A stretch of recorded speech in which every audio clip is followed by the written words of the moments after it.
Recorded by William Kuhn, January 2006. The Duplicity of Hargraves by O. Henry.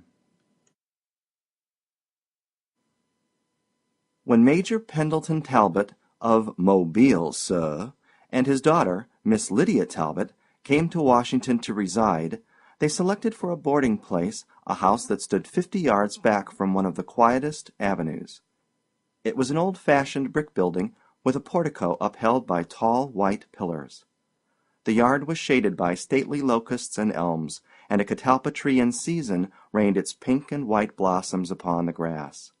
Rows of high box bushes lined the fence and walks. It was the southern style and aspect of the place that pleased the eyes of the Talbots.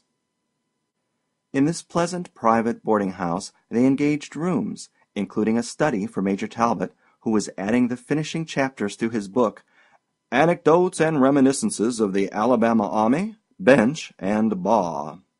Major Talbot was of the old South. The present day had little interest or excellence in his eyes. His mind lived in that period before the Civil War, when the Talbots owned thousands of acres of fine cotton land and the slaves to till them, when the family mansion was the scene of princely hospitality and drew its guests from the aristocracy of the South. Out of that period he had brought all its old pride and scruples of honor, an antiquated and punctilious politeness, and, you would think, its wardrobe. Such clothes were surely never made within 50 years. The Major was tall, but whenever he made that wonderful, archaic genuflection he called a bow, the corners of his frock coat swept the floor. That garment was a surprise even to Washington, which has long ago ceased to shy at the frocks and broad-brimmed hats of Southern congressmen. One of the boarders christened it a Father Hubbard, and it certainly was high in the waist and full in the skirt. But the Major, with all his queer clothes, his immense area of plaited, raveling shirt bosom, and the little black string tie with the bows always slipping on one side, both was smiled at and liked in Mrs. Vardaman's select boarding-house. Some of the young department clerks would often string him, as they called it, getting him started upon the subject dearest to him, the traditions and history of his beloved Southland. During his talks he would quote freely from the Anecdotes and Reminiscences, but they were careful not to let him see their designs, for in spite of his 68 years he could make the boldest of them uncomfortable under the steady regard of his piercing gray eyes.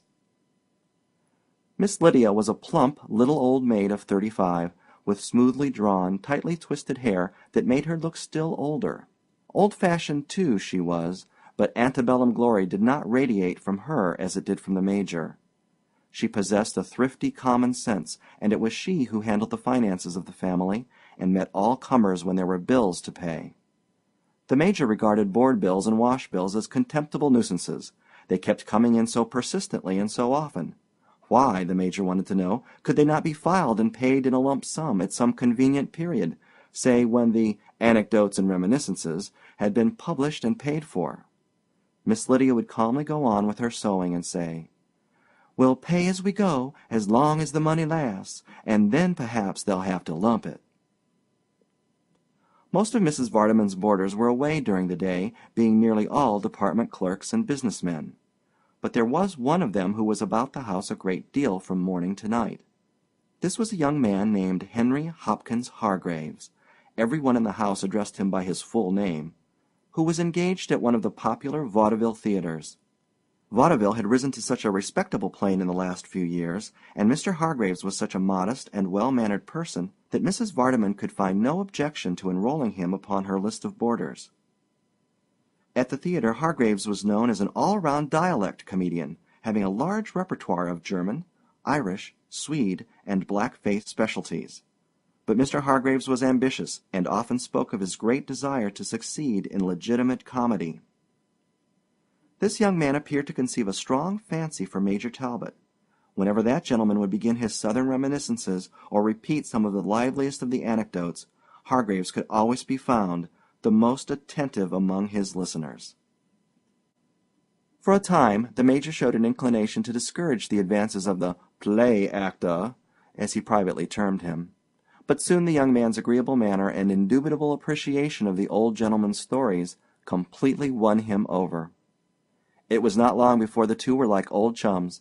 The Major set apart each afternoon to read to him the manuscript of his book. During the anecdotes, Hargraves never failed to laugh at exactly the right point. The Major was moved to declare to Miss Lydia one day that young Hargraves possessed remarkable perception and a gratifying respect for the old regime. And when it came to talking of those old days, if Major Talbot liked to talk, Mr. Hargraves was entranced to listen. Like almost all old people who talk of the past, the Major loved to linger over details. In describing the splendid, almost royal days of the old planters, he would hesitate until he had recalled the name of the Negro who held his horse, or the exact date of certain minor happenings, or the number of bales of cotton raised in such a year. But Hargraves never grew impatient or lost interest. On the contrary, he would advance questions on a variety of subjects connected with the life of that time, and he never failed to extract ready replies. The fox hunts, the possum suppers, the hoedowns and jubilees in the Negro quarters, the banquets in the plantation house hall, when invitations went for 50 miles around, the occasional feuds with the neighboring gentry, the Major's duel with Rathbone Culbertson about Kitty Chalmers, who afterward married a Thwaite of South Carolina, and private yacht races for fabulous sums on Mobile Bay, the quaint beliefs, improvident habits, and loyal virtues of the old slaves. All these were subjects that held both the Major and Hargraves absorbed for hours at a time. Sometimes at night, when the young man would be coming upstairs to his room after his turn at the theater was over, the Major would appear at the door of his study and beckon archly to him. Going in, Hargraves would find a little table set with a decanter, sugar bowl, fruit, and a big bunch of fresh green mint.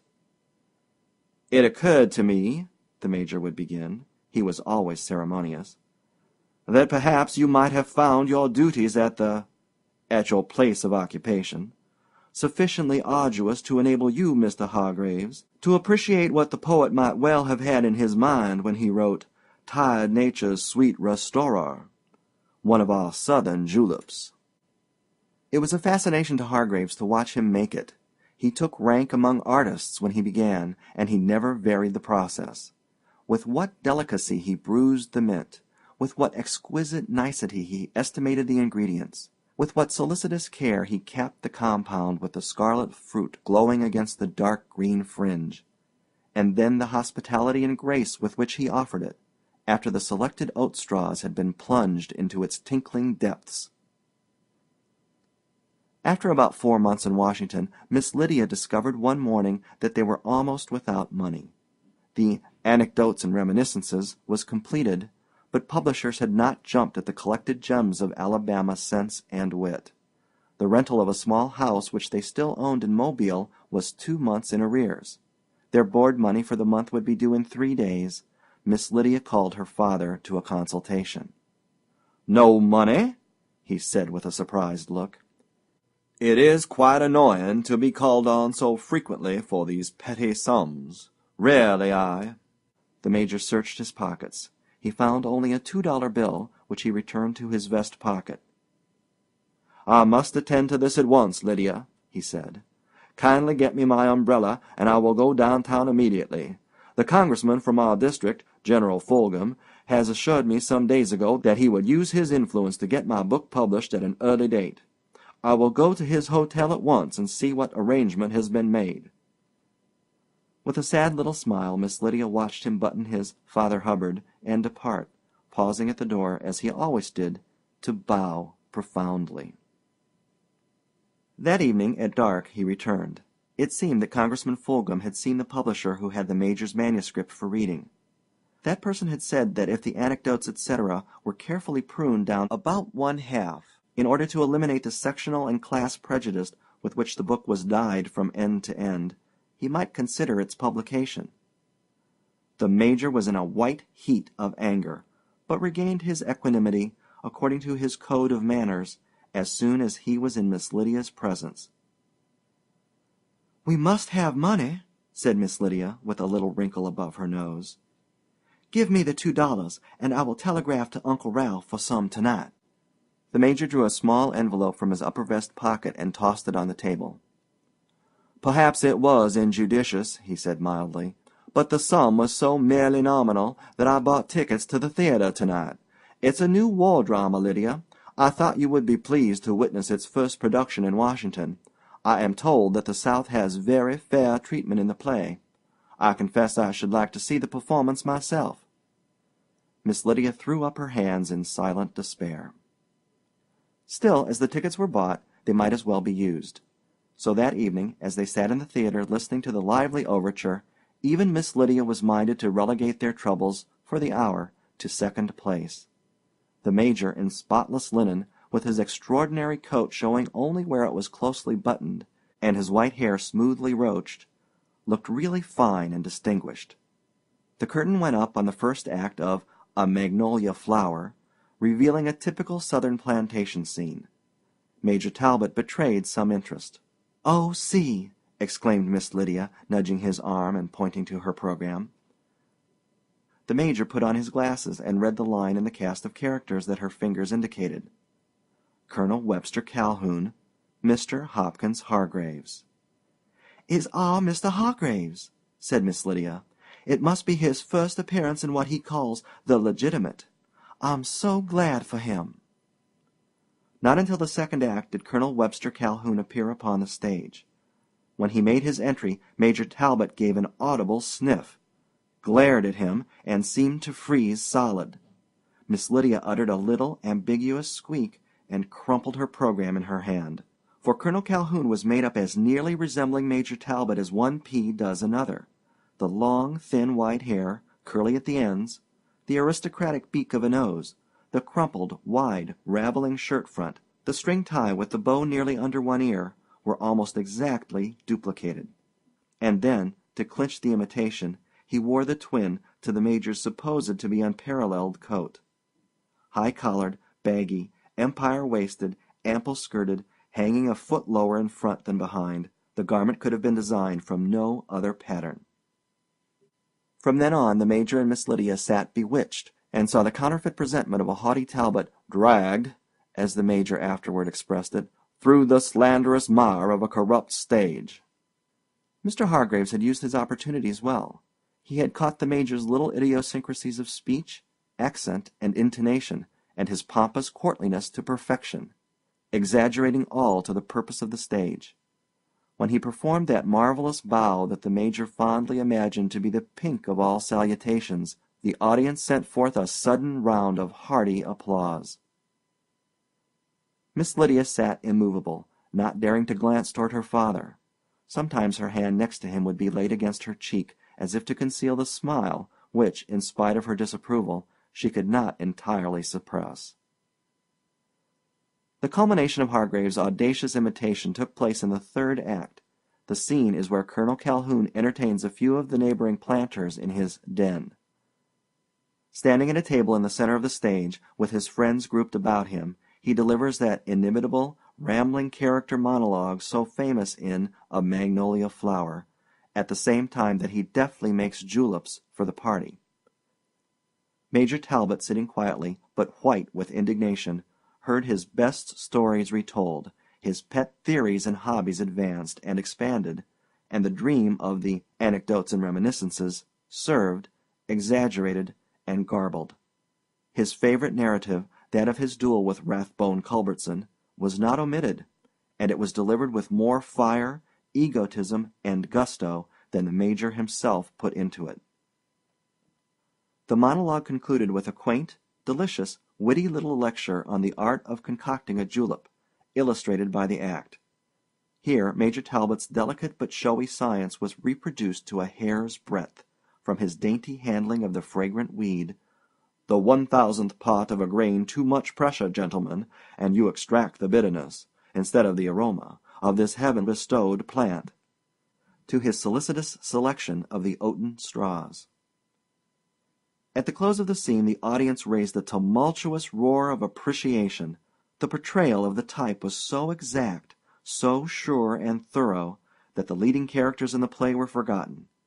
After repeated calls Hargraves came before the curtain and bowed, his rather boyish face, bright and flushed, with the knowledge of success.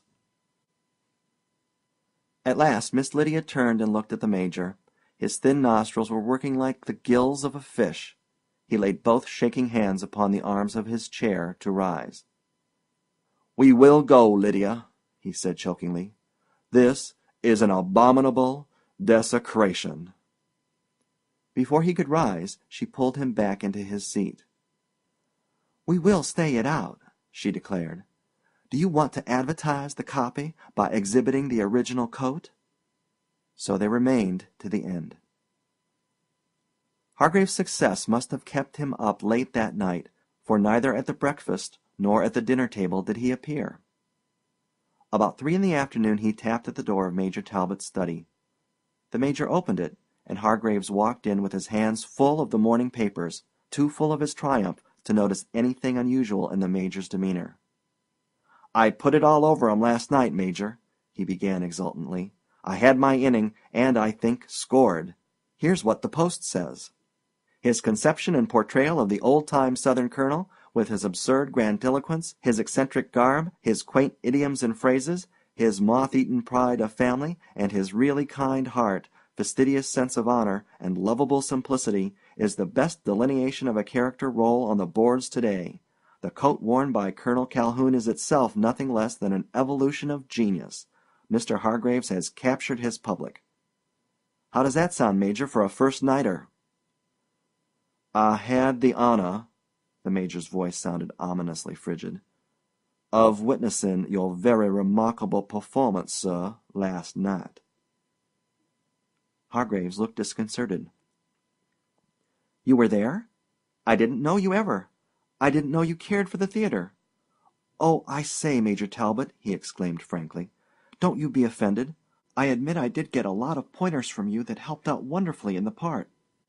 But it's a type, you know, not individual. The way the audience caught on shows that. Half the patrons of the theater are Southerners. They recognized it." "Mr. Hargraves," said the Major, who had remained standing, "you have put upon me an unpardonable insult. You have burlesqued my person, grossly betrayed my confidence, and misused my hospitality. If I thought you possessed the faintest conception of what is the sign manual of a gentleman, or what is due one, I would call you out, sir, old as I am. I will ask you to leave the room, sir." The actor appeared to be slightly bewildered, and seemed hardly to take in the full meaning of the old gentleman's words. "I am truly sorry you took offense," he said regretfully.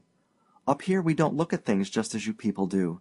I know men who would buy out half the house to have their personality put on the stage so the public would recognize it." "They are not from Alabama, sir," said the Major haughtily. "Perhaps not. I have a pretty good memory, Major. Let me quote a few lines from your book. In response to a toast at a banquet given in Milledgeville, I believe, you uttered and intend to have printed these words: 'The Northern man is utterly without sentiment or warmth, except in so far as the feelings may be turned to his own commercial profit. He will suffer without resentment any imputation cast upon the honor of himself or his loved ones that does not bear with it the consequence of pecuniary loss. In his charity he gives with a liberal hand, but it must be heralded with the trumpet and chronicled in brass.' Do you think that picture is fairer than the one you saw of Colonel Calhoun last night?" "The description," said the Major, frowning, "is not without grounds. Some latitude must be allowed in public speaking." "And in public acting," replied Hargraves. "That is not the point," persisted the Major, unrelenting. "It was a personal caricature. I positively decline to overlook it, sir." "Major Talbot," said Hargraves with a winning smile, "I wish you would understand me. I want you to know that I never dreamed of insulting you. In my profession, all life belongs to me. I take what I want, and what I can, and return it over the footlights. Now, if you will, let's let it go at that. I came in to see you about something else. We've been pretty good friends for some months, and I'm going to take the risk of offending you again. I know you are hard up for money. Never mind how I found out. A boarding house is no place to keep such matters secret. and I want you to let me help you out of the pinch. I've been there often enough myself. I've been getting a fair salary all the season, and I've saved some money. You're welcome to a couple hundred, or even more, until you get—" "Stop!" commanded the Major, with his arm outstretched. "It seems that my book didn't lie, after all. You think your money salve will heal all the hurts of honor. Under no circumstance would I accept a loan from a casual acquaintance, and as to you, sir, I would starve before I would consider your insulting offer of a financial adjustment of the circumstances we have discussed. I beg to repeat my request relative to your quitting the apartment." Hargraves took his departure without another word. He also left the house the same day, moving, as Mrs. Vardeman explained at the supper table, nearer the vicinity of the downtown theater, where A Magnolia Flower was booked for a week's run. Critical was the situation with Major Talbot and Miss Lydia. There was no one in Washington to whom the Major's scruples allowed him to apply for a loan. Miss Lydia wrote a letter to Uncle Ralph, but it was doubtful whether that relative's constricted affairs would permit him to furnish help. The Major was forced to make an apologetic address to Mrs. Vardeman regarding the delayed payment for board, referring to delinquent rentals and delayed remittances in a rather confused strain. Deliverance came from an entirely unexpected source. Late one afternoon the door-maid came up and announced an old colored man who wanted to see Major Talbot. The Major asked that he be sent up to his study. Soon an old darky appeared in the doorway, with his hat in hand, bowing and scraping with one clumsy foot. He was quite decently dressed in a baggy suit of black. His big, coarse shoes shone with a metallic luster suggestive of stove polish. His bushy wool was gray, almost white. After middle life, it is difficult to estimate the age of a Negro. This one might have seen as many years as had Major Talbot. "I be bound you don't know me, Mars Pendleton," were his first words. The Major rose and came forward at the old, familiar style of address. It was one of the old plantation darkies without a doubt, but they had been widely scattered, and he could not recall the voice or face. "I don't believe I do," he said kindly, "unless you will assist my memory." "Don't you remember Cindy's Mose, Mars Pendleton, what migrated immediately after the war?" "Wait a moment," said the Major, rubbing his forehead with the tips of his fingers. He loved to recall everything connected with those beloved days. "Cindy's Mose," he reflected. "You worked among the horses, breaking the colts. Yes, I remember now. After the surrender, you took the name of, don't prompt me, Mitchell, and went to the West, to Nebraska." "Yes, sir, yes, sir."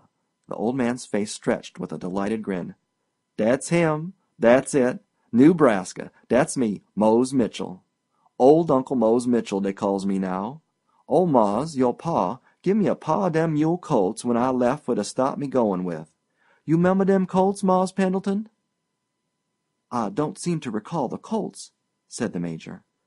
"You know, I was married the first year of the war and living in the old Follinsby place. But sit down, Uncle Mose. I'm glad to see you. I hope you have prospered." Uncle Mose took a chair and laid his hat carefully on the floor beside it. "Yes, sir. Of late I done mighty famous. When I first got to Nebraska, dey folks come all round me to see dem mule colts. Dey ain't seen no mules like dem in Nebraska. I sold dem mules for $300. Yes, sir, 300. Then I opened up a blacksmith shop, sir, and made some money and bought some land. Me and my old woman done raised up 7 children, and all doing well except 2 of 'em what died. 4 year ago a railroad come along and started town slam against my land, and, sir, Mars Pendleton, Uncle Mose am worth $11,000 in money, property, and land." "I'm glad to hear it," said the Major heartily. "Glad to hear it." "And dat little baby of yourn, Mars Pendleton, one what you name Miss Liddy, I'll be bound dat little tad done growed up till nobody wouldn't know her." The Major stepped to the door and called, "Liddy, dear, will you come?" Miss Lydia, looking quite grown up and a little worried, came in from her room. "Dar now, what I tell you, I know dat baby done be plumb growed up. You don't 'member Uncle Mose, child?" "This is Aunt Cindy's Mose, Lydia," explained the Major. "He left Sunnymead for the West when you were 2 years old." "Well," said Miss Lydia, "I can hardly be expected to remember you, Uncle Mose, at that age, and, as you say, I'm plumb growed up and was a blessed long time ago. But I'm glad to see you, even if I can't remember you." And she was, and so was the Major. Something alive and tangible had come to link them with the happy past. The three sat and talked over the olden times, the Major and Uncle Mose correcting or prompting each other as they reviewed the plantation scenes and days. The Major inquired what the old man was doing so far from his home. "Uncle Mose am a delegate," he explained, "to the Grand Baptist Convention in this city. I never preached none, but being a residing elder in the church and able for to pay my own expenses, they sent me along." "And how did you know we were here in Washington?" inquired Miss Lydia. "Dey's a colored man works in the hotel where I stops, what comes from Mobile. He told me he seen Mars Pendleton comin' outen dish here house one mornin'. What I come for," continued Uncle Mose, reaching into his pocket, "besides the sight of home folks, was to pay Mars Pendleton what I owes him. Yes, sir, $300. He handed the Major a roll of bills. "When I left, old Mars said, 'Take them mule coats, Moles, and if it be so you gets able, pay for 'em.' Yes, sir, dem was his words. De war had done left old Mars po' hisself. Old Mars being long ago dead, the debt descends to Mars Pendleton, $300. Uncle Mose is plenty able to pay now. When dat railroad buy my land, I laid off to pay for dem mules. Count the money, Mars Pendleton. Dat's what I sold dem mules for. Yes, sir." Tears were in Major Talbot's eyes. He took Uncle Mose's hand and laid his other upon his shoulder. "Dear, faithful old servitor," he said in an unsteady voice, "I don't mind saying to you that Mars Pendleton spent his last dollar in the world a week ago. We will accept this money, Uncle Mose, since, in a way, it is a sort of payment, as well as a token of the loyalty and devotion of the old regime. Lydia, my dear, take the money. You are better fitted than I to manage its expenditure." "Take it, honey," said Uncle Mose. "Hit belongs to you. Hit's Talbot money." After Uncle Mose had gone, Miss Lydia had a good cry, for joy, and the Major turned his face to a corner and smoked his clay pipe volcanically. The succeeding day saw the Talbots restored to peace and ease. Miss Lydia's face lost its worried look. The Major appeared in a new frock coat, in which he looked like a wax figure personifying the memory of his golden age.